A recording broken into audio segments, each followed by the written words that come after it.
Hello दोस्तों, आप सभी लोगों का स्वागत है परीक्षावास के एक नए वीडियो में। और इस वीडियो में हम लोग एक बहुत ही इंपॉर्टेंट टॉपिक के बारे में बात करने वाले हैं जो कि आजकल सुर्खियों में बना हुआ है। क्या है ये टॉपिक? ये टॉपिक है वन नेशन वन इलेक्शन को लेकर के।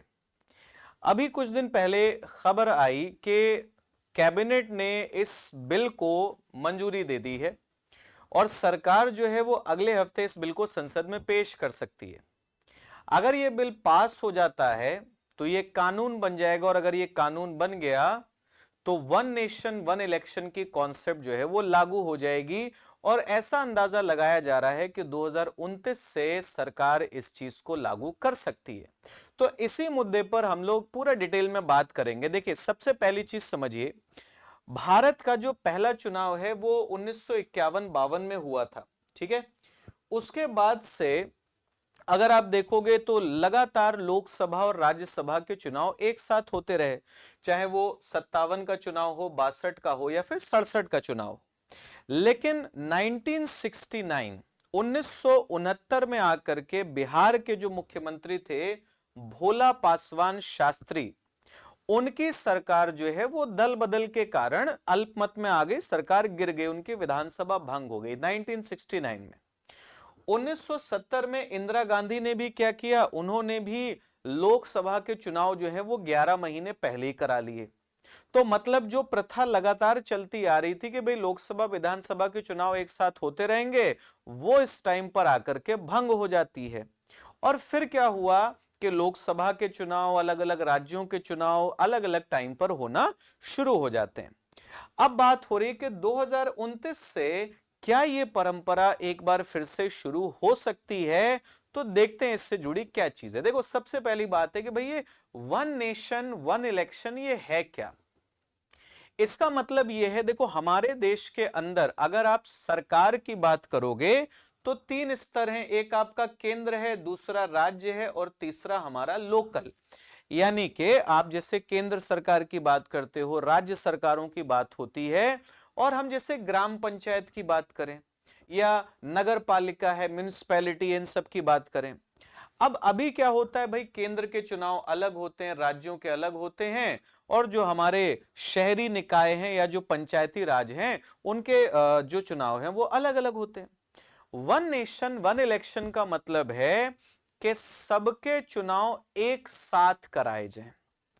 एक साथ का मतलब है कि जब आपके यहां पर, भाई आप जिस बूथ पर वोट डालने के लिए जाते हो, तो जब उस बूथ पर आप वोट डालने के लिए जाएं तो वहां पर लोकसभा के लिए भी आप वोट डाल करके आए, विधानसभा के लिए भी वोट डाल करके आए, और अगर आप किसी नगर पालिका में रहते हैं या पंचायत में, ग्राम पंचायत में रहते हैं, तो उसका वोट भी आप डाल करके आए।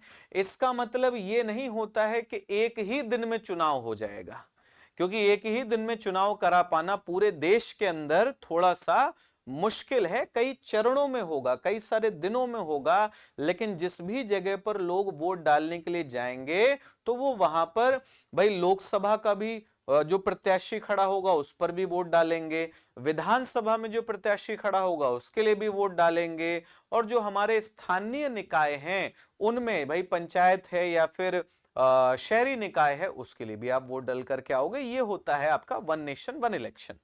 अब आते हैं कि पिछले 10 साल में इस वन नेशन वन इलेक्शन को लेकर के आखिर क्या हुआ। देखिए, मई 2014 में मोदी सरकार आती है, भाजपा की सरकार बनती है। ठीक है, नरेंद्र मोदी जो है वो प्रधानमंत्री बनते हो, तभी से बहस जो है वो शुरू हो जाती है। 2015 दिसंबर में लॉ कमीशन ने कह दिया कि भाई एक साथ अगर चुनाव हो, वन नेशन वन इलेक्शन हो, तो करोड़ों रुपए जो हैं वो बचाए जा सकते हैं।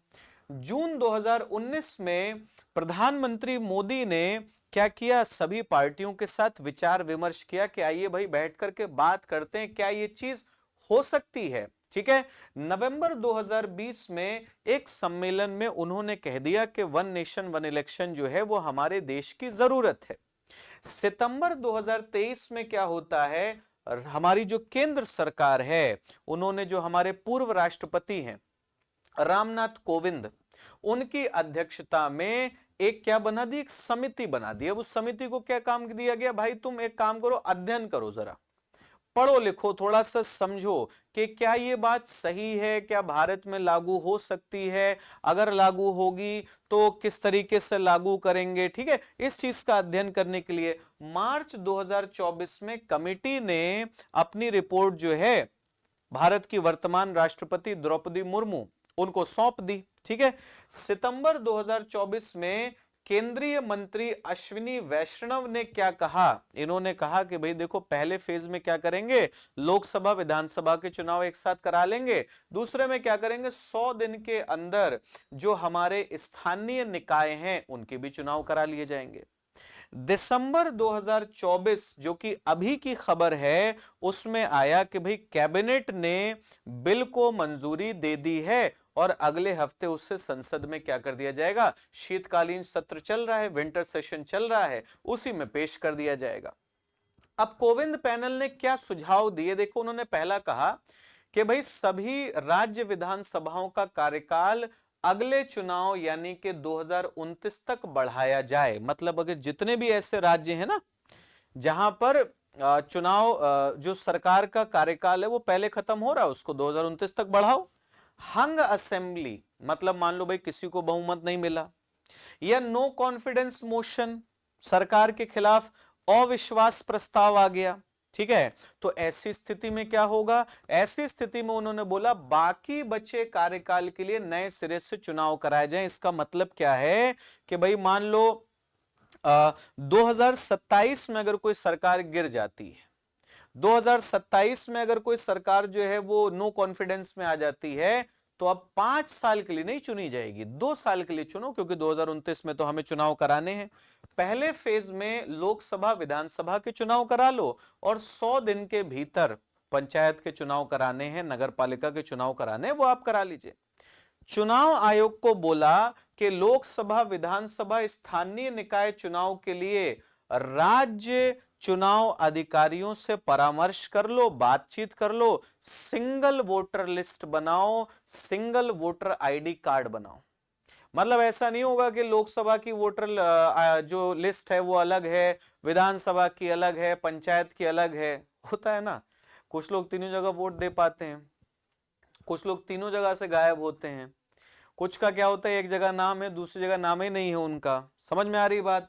फिर बोला कि चुनाव आयोग से कि भाई जो उपकरण चाहिए होंगे, इतना बड़ा स्तर पर चुनाव कराने के लिए आपको ईवीएम चाहिए होंगी, वीवीपैट चाहिए होंगी, लोग चाहिए होंगे, सुरक्षा बल चाहिए होंगे, उनकी पहले से प्लानिंग करके रखो। अब बात आती है कि कैबिनेट ने तो मंजूरी दे दी, आगे क्या होगा, आगे सरकार बिल को लेके जाएगी संसद में। अब संसद में सरकार कोशिश क्या करेगी कि भाई आम सहमति बनाई जाए, क्योंकि इसमें एक थोड़ा सा पेच है, वो मैं आगे आप लोगों को बताऊंगा।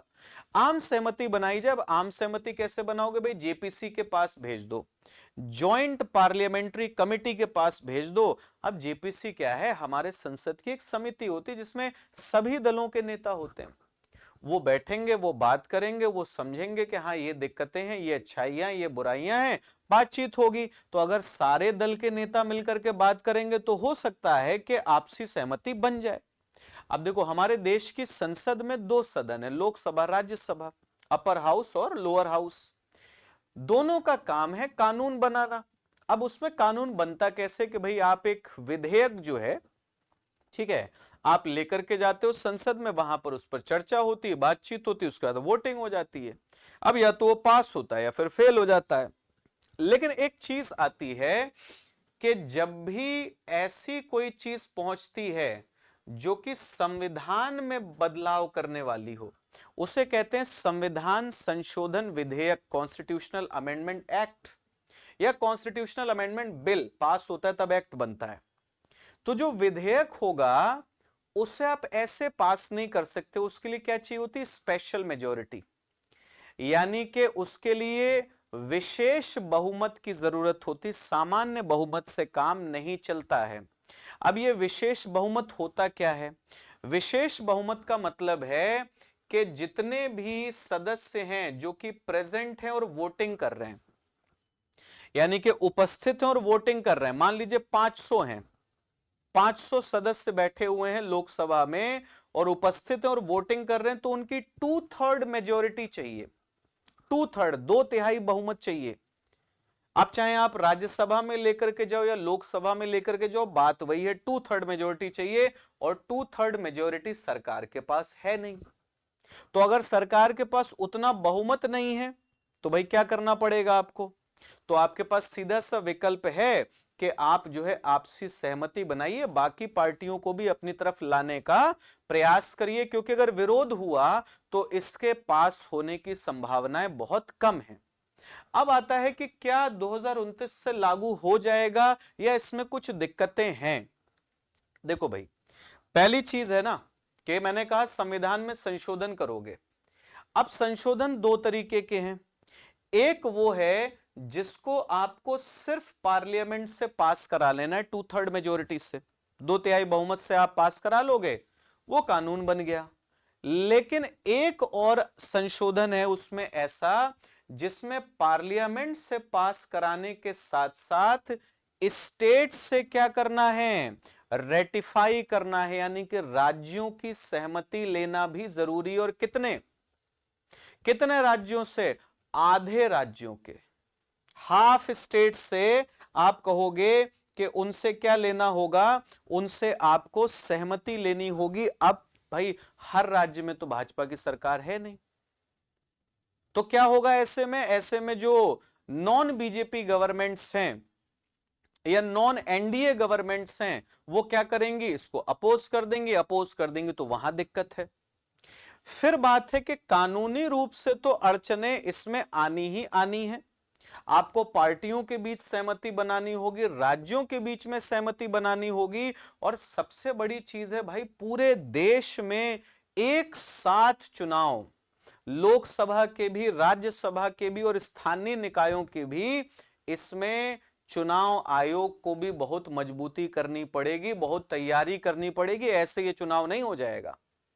एक चीज और आती है कि भाई जनगणना, अगर मान लो अभी क्या 2011 की जनगणना के आधार पर चल रहे हैं हम लोग, अब मान लो 2025 में जनगणना शुरू हुई, 26 तक चलेगी, उसके बाद आप क्या करोगे भाई? जनसंख्या के नए आंकड़े आएंगे। जनसंख्या के नए आंकड़े आएंगे तो जो हमारी कॉन्स्टिट्यूएंसीज हैं, लोकसभा क्षेत्र हैं, विधानसभा क्षेत्र हैं, उनका परिसीमन होगा। परिसीमन होगा तो सीटों में बदलाव हो सकता है, और सीटों में बदलाव होगा तो क्या ये प्रक्रिया हम टाइम से पूरी कर पाएंगे? अगर कर लेते हैं तो 29 में इस तरीके से चुनाव हो सकता है। अब बात यह है कि भाई वन नेशन वन इलेक्शन को अगर लागू करना मुश्किल है, इसके बावजूद आखिर सरकार क्यों लाना चाहती है? इतना मतलब फोर्स क्यों किया जा रहा है इस चीज को? देखो, एक सिंपल सी चीज है कि भाई वन नेशन वन इलेक्शन का मतलब है कि लोकसभा, विधानसभा और स्थानीय निकाय सबके चुनाव एक साथ। अब जो बड़ी पार्टियां हैं, राष्ट्रीय स्तर की पार्टियां हैं, और भाजपा आप लोग जानते हो भाई पूरे भारत में नहीं पूरे विश्व में सबसे बड़ी राजनीतिक पार्टी है वो, उन मजबूत पार्टियों के लिए एक साथ लोकसभा, विधानसभा सबके चुनाव लड़ना आसान है। मगर जो छोटी पार्टियां हैं, जो क्षेत्रीय पार्टियां हैं, जिनके पास उतना धन बल नहीं है, उतनी सशक्त, उतनी मजबूत नहीं है, उनके लिए चुनाव लड़ना थोड़ा सा मुश्किल होगा। तो ये एक इसका पहलू आ सकता है। इसके साथ साथ एक चीज और है कि भाई ये जो चीजें चल रही, जो मैंने कहा आपके क्षेत्रीय दल जो हैं, ये छोटी पार्टियां जो, उनको दिक्कत होगी, तो अब सीधी सी बात है, संसद में बिल आएगा, वो क्या करेंगे? इसका विरोध करेंगे कि भाई नहीं। अब इसी में देखो, रशीद किदवई, उन्होंने क्या कहा, वरिष्ठ पत्रकार हैं, उन्होंने कहा कि भाई प्रधानमंत्री मोदी जो है वो जितना काम करते हैं उससे ज्यादा उसका प्रचार करते हैं। ये मैं नहीं कह रहा हूं, पहली चीज, ये वरिष्ठ पत्रकार रशीद किदवई ने कहा। उन्होंने कहा जैसे 370 खत्म किया, बहुत उसका प्रचार प्रसार किया गया, तो क्या कश्मीर में बहुत कुछ बदल गया?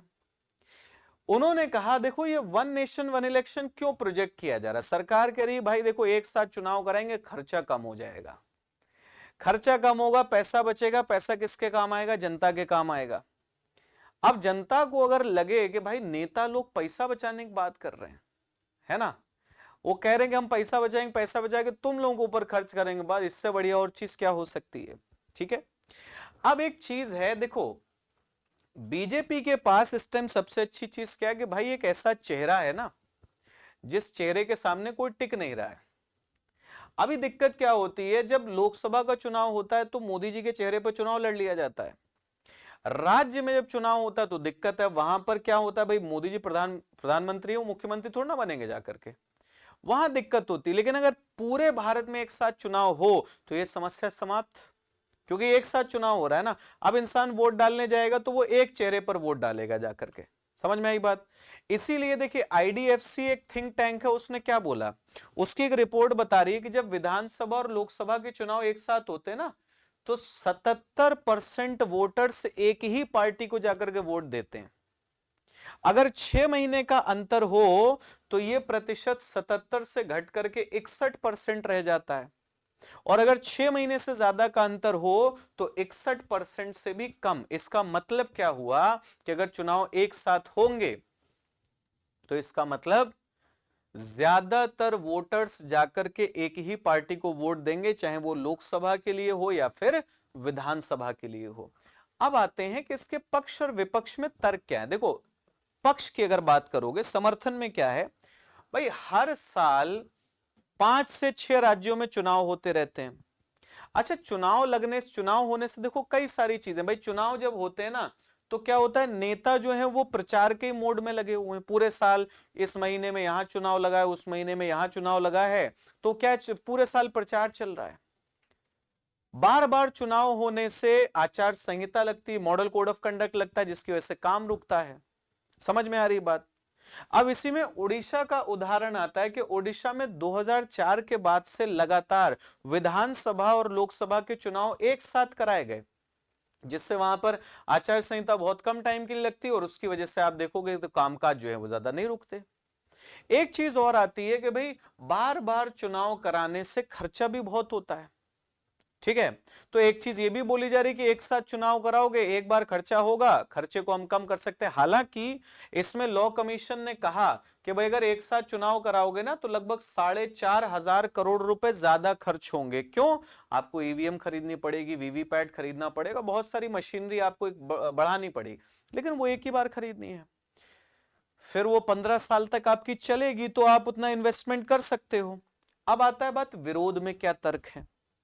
देखो, विरोध में एक चीज ये है कि राष्ट्रीय स्तर के मुद्दे अलग होते हैं, राज्य स्तर के मुद्दे अलग होते हैं। अब जब केंद्र का चुनाव होता है ना तो इंसान देश की बात करता है, जब विधानसभा का चुनाव होता है तो इंसान राज्य की बात करता है। लेकिन जब सारे चुनाव एक साथ होंगे तो मतदाता कंफ्यूज होंगे, है ना, वो उनको फिर मुद्दों में फर्क समझ में नहीं आएगा। तो एक तो ये दिक्कत है।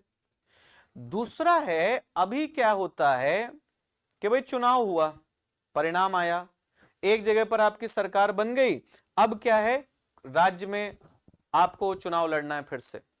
हर साल चुनाव होते रहते हैं तो उससे पॉलिटिकल पार्टीज जो है ना उनके अंदर थोड़ा बहुत दिल में डर रहता है कि अगर सही से काम नहीं करेंगे ना तो अगले साल कहीं पर जनता जो है वो हमें चारों खाने चित कर देगी।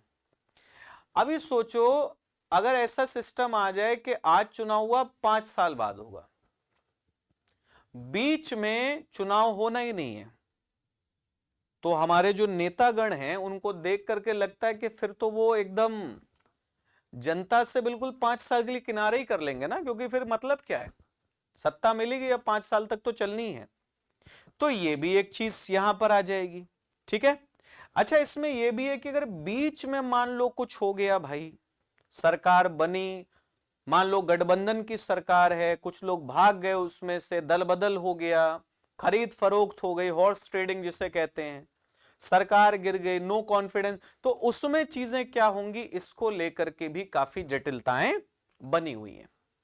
अब देखिए, कोविन कमिटी की जो रिपोर्ट है वो किस पर आधारित है भाई, उन्होंने दुनिया के 7 देशों, स्वीडन है, जर्मनी है, बेल्जियम है, जापान, फिलीपींस, इंडोनेशिया और दक्षिण अफ्रीका, इन सब देशों का अध्ययन किया, और वहां पर उन्होंने देखा कि एक साथ चुनाव करा रहे हैं, वहां कोई दिक्कत नहीं होती है, तो उसी के आधार पर उन्होंने चुनाव कराने की बात की है कि वन नेशन वन इलेक्शन की कॉन्सेप्ट को लागू किया जाए।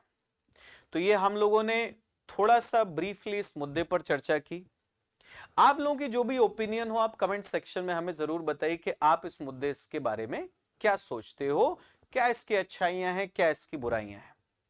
वीडियो अच्छा लगा हो तो हमें इंस्टाग्राम पर फॉलो कर लीजिए। अगर इस वीडियो का आपको पीडीएफ चाहिए तो आप टेलीग्राम ज्वाइन कर लीजिए परीक्षावास का। लास्ट में आप लोगों से कहूंगा, वीडियो अच्छा लगा हो तो लाइक शेयर जरूर करिएगा। अब आप लोगों से मुलाकात होगी नेक्स्ट वीडियो में, तब तक bye bye, take care, thank you so much everyone, जय हिंद।